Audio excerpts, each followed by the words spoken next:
Bonjour. Bonjour. Ayant élu au prix Goncourt des lycéens, nous voulions vous demander quelle a été votre réaction en apprenant que vous étiez la lauréate. J'étais heureuse, très simplement, hein. J'étais un peu surprise parce qu'on s'attend jamais vraiment à une récompense, surtout avec un travail comme ça. J'ai été surprise qu'il puisse y avoir beaucoup de personnes qui aient une réaction si positive à mon texte. Et en même temps, c'est une joie énorme et je dois complètement changer de perception par rapport à ce texte. Me dire qu'en fait, il touche beaucoup plus de personnes que ce que j'imaginais. Donc, c'est oui, une grande fierté. Je suis fière que vous ayez reconnu dans mon texte quelque chose que vous trouvez important. Bonjour déjà. Avez-vous envisagé d'abandonner l'écriture de votre livre à un quelconque moment? Alors, j'ai abandonné beaucoup de projets dans ce style-là avant ce livre. Euh, Écrire à la première personne, écrire mon histoire, dès que je voyais que ça partait là-dedans, c'était impossible pour moi. Et donc, je pense que j'en ai laissé tomber un paquet. Mais ce livre-là, une fois que j'ai trouvé sa forme, une fois que j'ai trouvé comment ça allait être, que j'allais pas être enfermée dans ce récit de ma vie, mais que j'allais pouvoir sauter d'un mode à un autre, un peu comme l'extrait que vous avez lu, là, c'est une prise de distance qui me permet d'avoir des fois un peu d'humour ou des fois un regard un peu différent. Dès que j'ai su que j'avais ça, le texte, j'ai pas pu le lâcher. Je l'ai commencé tel que vous l'avez lu, par cette phrase-là bizarre qui commence par car, et je l'ai tenu jusqu'au bout. Donc celui-là, je l'ai pas abandonné, mais c'est le résultat de plein d'autres livres abandonnés. Et je sais pas si c'est pas toujours comme ça à partir d'un certain âge. En fait, on écrit beaucoup et il y a beaucoup de poubelles. Et je sais pas, tout d'un coup, il y a une espèce de magie qui se forme et toute cette poubelle, elle sert en fait sert pas à rien. Parce que là, je me suis rendu compte avec ce texte-là que la rapidité avec laquelle je l'ai écrit, c'était aussi fondé sur toutes ces choses que j'avais abandonnées, sur plein de choses que j'avais dans ma tête, parce qu'en plus je garde rien, c'était même pas dans des tiroirs, mais vraiment des choses que j'avais en tête, que j'aurais pu faire et qui entraient dans aucune forme. Et là, tout d'un coup, j'ai trouvé cette forme et ça rentrait dedans.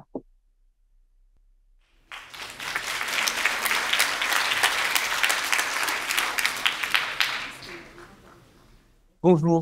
Alors, est-ce que vous avez des projets futurs et est-ce que vos projets antérieurs ont un lien avec les actes que vous avez suivis?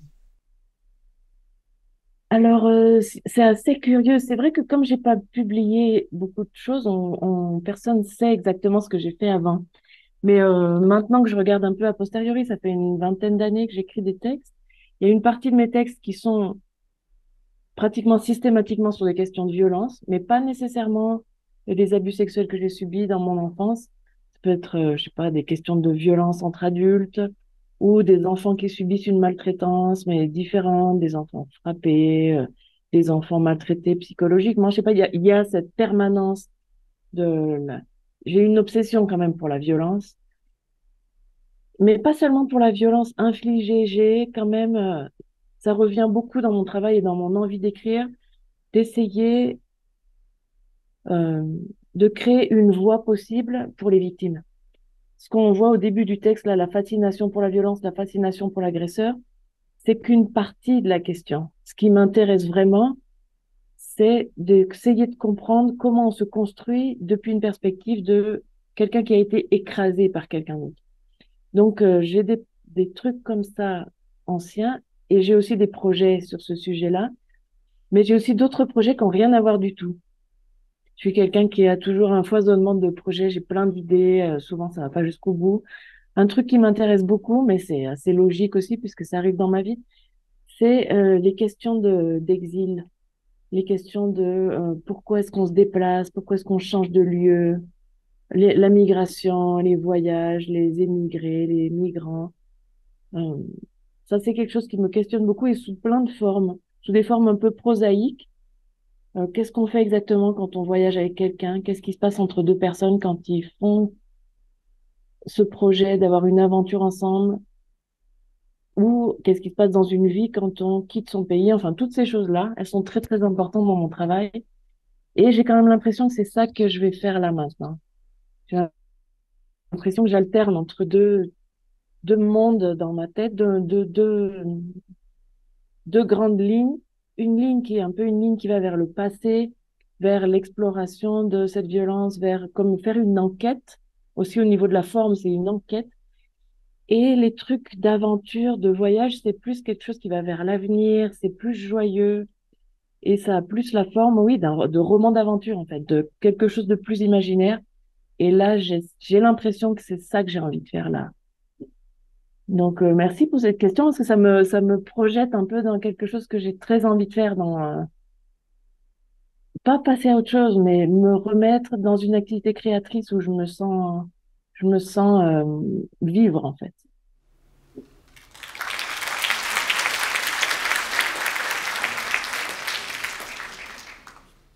Bonjour. Bonjour. Pourquoi avez-vous choisi de vous lancer dans une carrière d'écriture? Alors, je sais pas exactement. C'est étrange parce que, en plus, j'ai pas réussi. Et je sais pas si je l'ai vraiment voulu. Euh, j'ai toujours su que j'écrirais. J'ai toujours su que je voulais écrire. J'étais une grande lectrice quand j'étais petite, quand j'étais adolescente.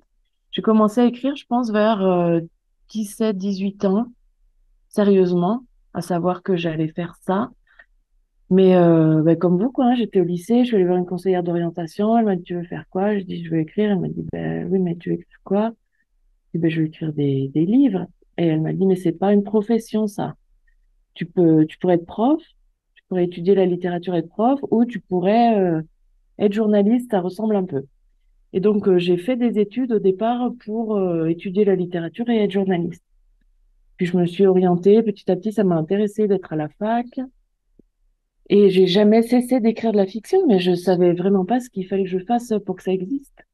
Donc ça a mis longtemps en fait dans ma tête déjà à l'assumer, à me dire ben oui en fait je suis quelqu'un qui écrit, c'est un écrivain, donc je suis ça. Et j'ai pas voulu publier tout de suite. Au début je me suis dit je pourrais garder ça pour moi, garder ça comme un peu dans mon secret et puis faire une autre profession, gagner ma vie avec une vraie profession quoi. À nouveau cette idée d'avoir un vrai travail. Et donc, j'ai fait plein de trucs. J'ai beaucoup enseigné. J'ai fait une thèse de doctorat, donc j'ai fait des études de lettres très, très longues. Et j'ai tardé quand même beaucoup à envoyer mes textes, mais je les faisais lire à mes amis. Et au bout d'un moment, s'est présentée une possibilité de publication, quoi. Une fille qui était avec moi à la fac, qui est devenue ensuite une très, très grande amie, a publié mon premier livre au moment où elle a créé sa maison d'édition. Donc, ça s'est fait un peu pas par hasard, parce que je le voulais. Au bout d'un moment, je voulais faire lire mes textes, mais c'était pas une carrière, comme on dit, vraiment un parcours, ou alors vraiment très raté, quoi. En tout cas, si j'ai une carrière, c'est une carrière complètement n'importe quoi, où j'ai jamais réussi à gagner ma vie, j'ai jamais réussi à vivre de cette activité-là. J'ai vécu que d'activités à côté. J'ai fait beaucoup de traductions aussi, donc c'est toujours un peu écrire, mais la traduction, c'est pas la même activité, c'est pas la même chose.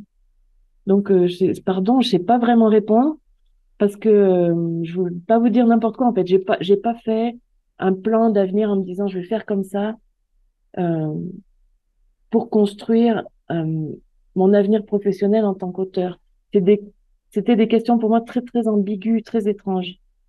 C'est quand même en même temps une fierté. Là, évidemment, je reçois un prix, je suis très fière, mais il y a un caractère un peu étrange, un peu honteux à assumer qu'on veut créer quelque chose que personne n'attend.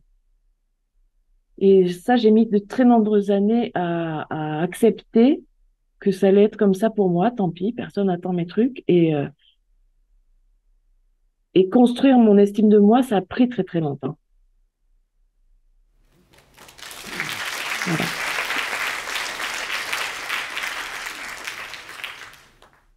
Bonjour. À plusieurs moments dans votre livre, vous dites que l'écriture de style ne vous aidera pas. Mais est-ce qu'avec le recul, votre avis sur la question a changé? Alors, j'ai pas beaucoup de recul encore, parce que c'est en fait très très récent. La publication du livre, c'était au mois d'août, donc ça a quelques mois. Euh, j'ai pas l'impression que ça m'aide dans mon parcours de reconstruction par rapport aux abus que j'ai subis. Et surtout, j'ai l'impression que c'est un peu l'inverse qui se produit pour moi, c'est que je peux écrire ce livre, j'arrive à écrire ce livre parce que je suis déjà un peu bien, parce que je suis déjà un peu sortie d'un enfer. En fait, quand on vit un abus, la plupart des gens qui vivent des abus comme ça, on est dans un enfer mental tellement grand qu'on peut rien faire. On peut même pas en parler. On peut, c'est même difficile de vivre, en fait. C'est un effort très grand d'essayer juste de vivre normalement. Donc, on pense pas à pouvoir écrire un texte sur ça. Donc, si moi, je peux écrire un texte sur ça, c'est parce que je me suis déjà d'une certaine façon, même si c'est pas complètement, je me suis un peu reconstruite. Et en tout cas, j'ai pas écrit ce texte pour m'aider. J'ai pas écrit ce texte dans le but en me disant, si j'écris mon histoire, je vais me sentir mieux. Ça, c'est sûr que non. Mais après, si je veux être vraiment honnête, quelles vont être les conséquences de l'écriture d'un texte et d'une réception aussi belle de ce texte sur mon, je sais pas, mon mental? Est-ce que je vais me sentir bien? Est-ce que je vais me sentir soutenue? Est-ce que je vais me sentir aidée? Ça, je sais pas encore exactement. Il y a une chose qui me cause beaucoup de joie, c'est quand même à propos du sujet du texte que les problèmes que je soulève là-dedans, ça concerne beaucoup de monde. Et de sentir que ce texte, il n'arrive pas dans l'oreille d'un sourd, qu'il n'y a pas une indifférence par rapport à ça, qu'il n'y a pas une indifférence de la société par rapport au viol, par rapport aux violences faites aux enfants, ça m'aide. Mais je ne sais pas exactement dans quel sens ça m'aide. Je ne sais pas si ça m'aide dans ma reconstruction personnelle ou si ça m'aide plutôt à un niveau plus politique, en fait. En tant que personne qui fait partie de cette société, j'ai tout d'un coup, en sachant que notre discours est entendu, j'ai un peu moins de colère. Je me sens un peu moins rejetée par cette société. Et ça m'aide dans ma vie. Mais voilà, je réponds oui et non en même temps à votre question parce que je pense que c'est compliqué. Je crois pas que ça soit thérapeutique, mais je pense que j'ai l'impression en tout cas, oui, que ça a un effet positif pour moi, mais je saurais pas le définir exactement.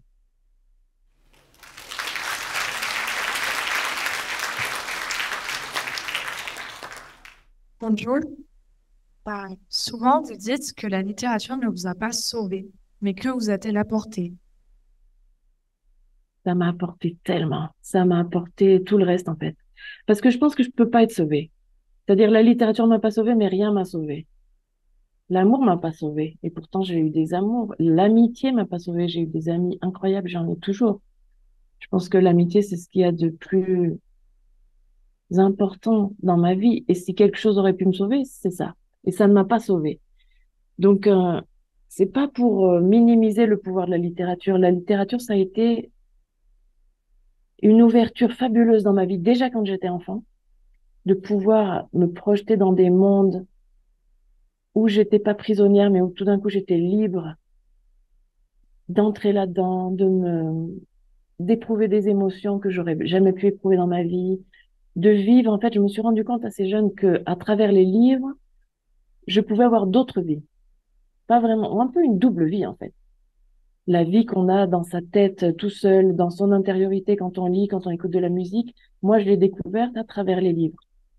Et cette double vie, elle m'a accompagnée tout le temps, en fait. Et j'ai jamais eu de vie sans lire, je sais pas ce que c'est. J'ai toujours eu une vie avec ses hauts et ses bas dans mes jours et la partie de la lecture qui est la partie où j'ai éprouvé de très très grandes joies, de très grandes déceptions. J'ai éprouvé les mêmes choses que dans ma vie réelle, mais sur un autre plan, sur un plan imaginaire. Et j'ai pu me projeter, bah, évidemment, hein, comme vous, dans des milliers de pays, dans des personnes que, qui sont tellement différentes de moi. Ça m'a permis, je pense, d'essayer. Je sais pas si c'était en moi avant. Je suis assez passionnée par l'idée d'essayer de comprendre qu'est-ce que ça peut être quelqu'un d'autre que moi. Et dans la littérature, il y a ça. Il y a les personnages, mais il y a aussi un texte qui est écrit dans une solitude totale par quelqu'un d'autre que moi, qui me donne à voir dans l'intimité la plus grande quelque chose de lui-même. Et ça, c'est assez fascinant et j'ai jamais pu, en fait, ne arrêter de vivre sans ça. Donc, ça m'a apporté, oui, un bonheur très, très grand. Et un soutien et une consolation et plein, plein, plein de choses. Des fois, des déceptions aussi, parce que je pense qu'on peut pas tout trouver dans les mondes parallèles. On peut pas trouver, en tout cas, moi, j'ai pas trouvé de consolation aux grandes pertes que j'ai eues dans ma vie, par exemple. J'ai perdu des amis très chers. Euh, Là, il y a rien qui m'a consolée non plus. Donc, je peux pas dire que la littérature est tout pour moi, c'est tout le reste. Mais c'est pas une consolation aux blessures de l'existence sur le moment. Après, c'est peut-être une consolation au sens où, au long terme, on y trouve des réponses et on trouve à entrer en dialogue euh, avec des pensées, avec des idées, avec des histoires conçues par d'autres. Mais ça n'a pas été le seul recours. Je pense que la vie est plus importante que l'art.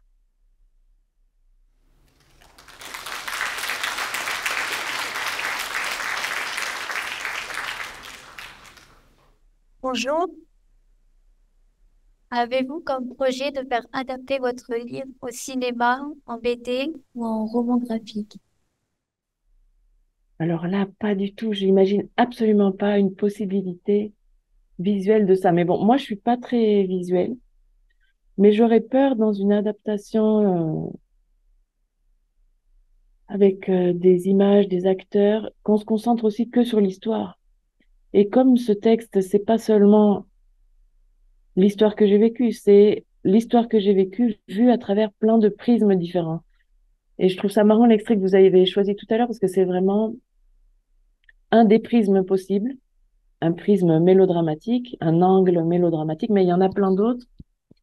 Et comment on ferait si on gardait que cet angle-là? Si c'était adapté, ce serait sûrement cet angle-là, non? Un angle un peu triste, une gamine qui grandit dans une famille modeste, ensuite elle est violée, ensuite elle porte plainte. Alors ça pourrait être même une success story, à la fin elle porte plainte, il va en prison, elle s'en sort bien, elle refait sa vie, elle devient écrivain, elle gagne le plus Goncourt des lycéens. Moi je trouve ça, c'est une façon de raconter mon expérience, puisque je l'utilise moi-même. Cet extrait qu'on a lu là, c'est une façon que je peux employer comme dans un film pour raconter cette histoire, mais c'est pas la seule. Et je trouve ça horrible qu'on puisse imaginer qu'on peut réduire une vie ou une expérience de vie à une seule version.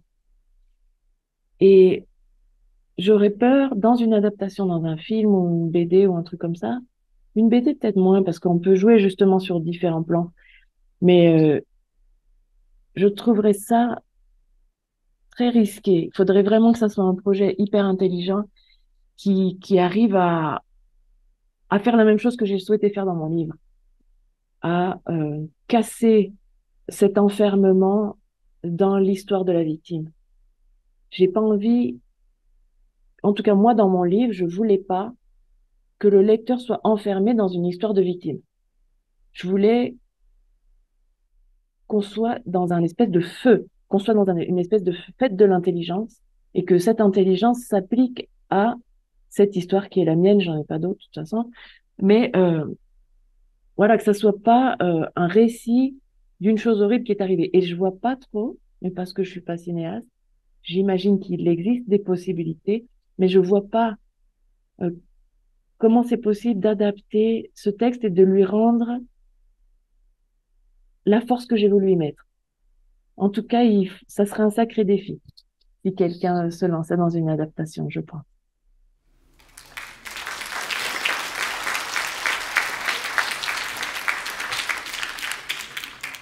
Bonjour. Ma question, c'est pourquoi avoir auto-censuré votre livre? Parce que vous en avez parlé à la nationale. Oui, j'ai enlevé beaucoup de choses. Alors, c'est vrai qu'on peut le voir comme de l'autocensure, mais je pense que c'est une des choses très belles de l'écriture, c'est que, et une chose folle aussi, hein, tant qu'on est tout seul avec son texte, on est le roi. On est sur ce petit espace-là qui est la composition d'un texte. c'est quand même pas non plus une grande puissance dans le monde, en tout cas au moment où on est tout seul chez soi, on fait ce qu'on veut. Et donc, j'ai voulu faire le texte que je souhaitais vraiment. Quand je voyais dans ce texte des choses euh, qui me dérangeaient, je les ai pas enlevées tout de suite, évidemment. J'ai voulu explorer le plus loin possible des choses qui étaient difficiles pour moi ou des choses qui étaient complexes, mais dès que j'ai vu des choses que je ne souhaitais pas voir, je les ai enlevées pour pouvoir aussi assumer que ce texte-là,